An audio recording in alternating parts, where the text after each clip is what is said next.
Hello everybody, this is Albert with Green Tea House. I hope you're doing well today. Today we're going to talk about terroir. What is it? Why is it important to the production of your favorite teas? Now before we begin, I highly recommend you check out our back catalog of episodes, and I will make sure that I put some up here in the banners. Terroir. Now I'm going to mispronounce this word because it is, I honestly think it's one of the hardest words to say in the English language, because you look at, you want to say terroir. Try to say it 10 times, it's really hard. Terroir. What is it? Well, it comes from the French, as you can tell. You can look at the way it's pronounced.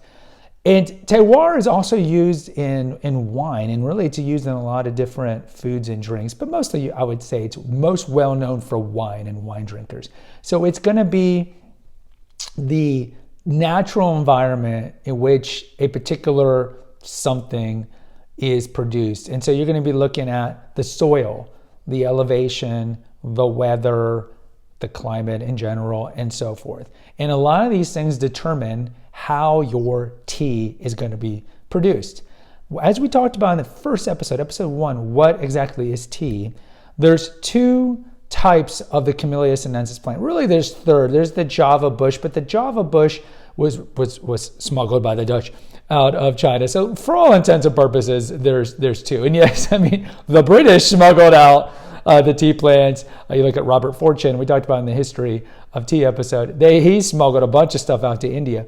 But naturally grown, you have the Camellia sinensis, which is otherwise known as the China bush. And then you have the Camellia assamica, which is the Assam bush. These are the two main types of tea plants. Now, each of these tea plants can grow in different parts of the world. As a whole, the China bush, the main tea bush, is grown in higher latitudes, higher elevation, and can withhold winter better.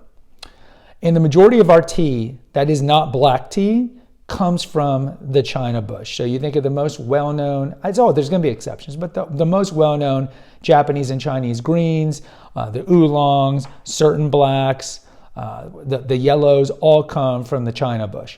Now, the Assamica, or the Assam bush, that's going to be grown in more equatorial regions. It's going to be bigger leaf, therefore it is, in its intrinsic nature, going to have a more robust taste. And this is why you see Assamica used quite a bit for black teas, in particular British black teas, which we'll talk about in a second. So you look at tea producing countries like India, Sri Lanka, Kenya, Indonesia. These are going to be growing, in other countries, even in the Western Hemisphere that grow tea. You're going to see these countries that are growing more Assamica because the terroir of the Assamica is going to be more tropical, less resistant to cold, and typically grown on a lower elevation. Now, all these two bushes were found naturally in their habitat. You think of the reason why the Assam bush is called that is because it's found in Assam, which is this eastern part of India. If you've ever looked at a map of India, there's that part that sticks out. That's Assam, which actually neighbors the place that you will find the original wild growth of the China bush, which is that area of China, kind of near Tibet, near Laos, near Thailand, that whole area. So what tea masters eventually figured out, and then the British figured out, because they wanted to commoditize this, because as I talked about in the history of the tea episode, the Chinese controlled everything about tea. Once tea became a craze in England, because it was brought there by the Dutch and the Portuguese, the English market, the European market, I should say, wanted more. Well, the Chinese were like, yeah, you can't come to our ports. You can only come to one port, and we have a bunch of secrets we're never going to tell you. So the British are like, yeah, we don't like this. We're gonna figure out something, and eventually they smuggled out some of these tea leaves, and then these plants, and then they ended up growing them in their colonial holdings. And so if you look before this, like 1870, most of the tea that was being produced in the world, and even in the European market, was green tea.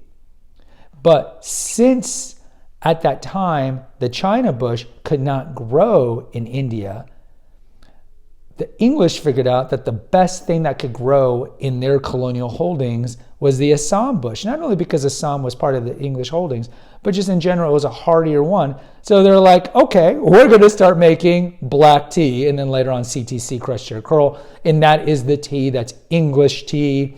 That's the tea that's typically used, no doubt, in iced tea, and that is 80% of the tea that we drink in the world is black tea, crushed hair, curled, some would argue, inferior grade tea. That's just the fannings, right? It's just the sawdust. And this is what you find in most of the world that we drink. And that was because of the British.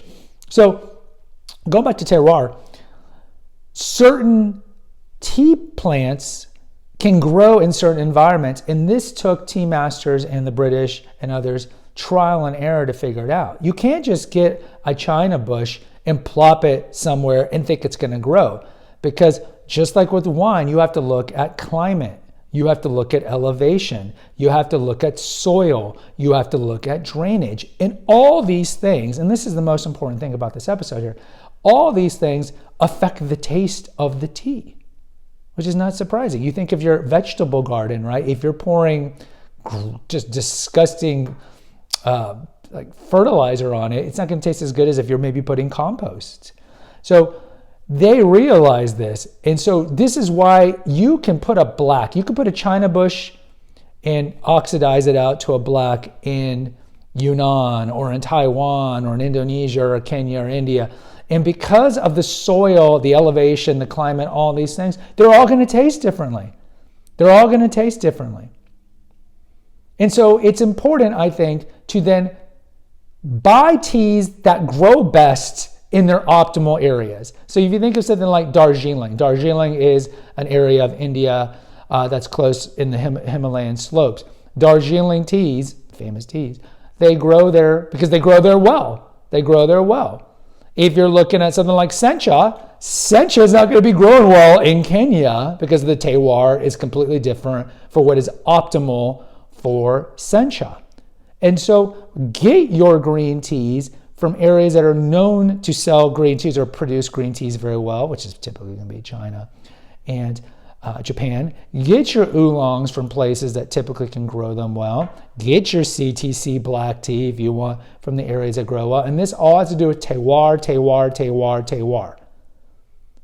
The climate, the elevation, the soil all affect the taste of your tea. And luckily for us, living in 2024 America, where every tea is available. I mean, you think of our tea drinker ancestors, they only had like one or two. They were drinking like bohai tea all the time, just garbage. And it would get here 9 months, stale and all these things.